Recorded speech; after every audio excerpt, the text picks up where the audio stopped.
مجھے ایک واقعہ یاد آیا.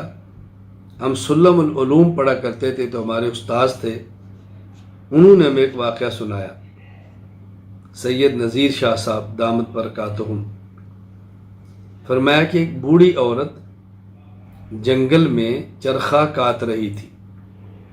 پاس سے وہ شخص گزرا اور انہوں نے پوچھا کہ اماں جان، کیا آپ نے دینی یا دنیاوی کوئی تعلیم حاصل کی ہے؟ کہا بیٹا نہیں. کہ اچھا آپ یہ بتائیں کیا اللہ تعالیٰ کے وجود پر یقین رکھتی ہیں؟ کہا بالکل. کہا اگر کوئی پوچھے اللہ تعالیٰ کے موجود ہونے پر دلیل کیا ہے تو آپ اماں جان دلیل کیا دیں گی؟ وہ فرمانے لگی کہ میرے پاس اللہ تعالیٰ کے وجود پر دلیل یہ چرخہ ہے. کہا جی وہ کیسے؟ اس نے کہا میں چرخے کو چلاتی ہوں تو چل پڑتا ہے، میں نہیں چلاتی تو رک جاتا ہے. تو میرا دل اور دماغ کہتا ہے کہ چرخے کو چلانے والا کوئی نہ ہو تو چرخہ نہیں چلتا، تو سورج کو نکالنے والا کوئی نہ ہو تو کیسے نکل سکتا ہے؟ رات اور دن لانے والا کوئی نہ ہو تو کیسے ہو سکتا ہے؟ بارش برسانے والا کوئی نہ ہو تو کیسے برس سکتی ہے؟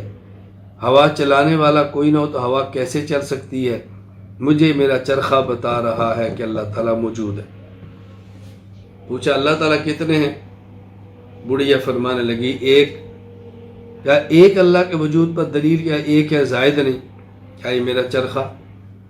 کہیں چرخہ ایک اللہ کے وجود پر دلیل کیسے ہے؟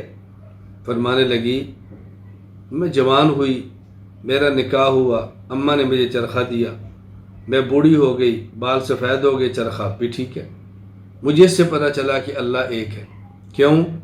اگر یہ چرخہ ایک ہوتا اور ہم چلانے والی دو ہوتی، ایک ادھر اور ایک ادھر، میں چاہتی دائیں چلاؤں، وہ چاہتی بائیں چلاؤں، وہ چاہتی دائیں چلائیں، میں چاہتی بائیں چلاؤں، چرخہ ٹوٹ جاتا. یہ صحیح اس لیے ہے کہ چلانے والی ایک ہے.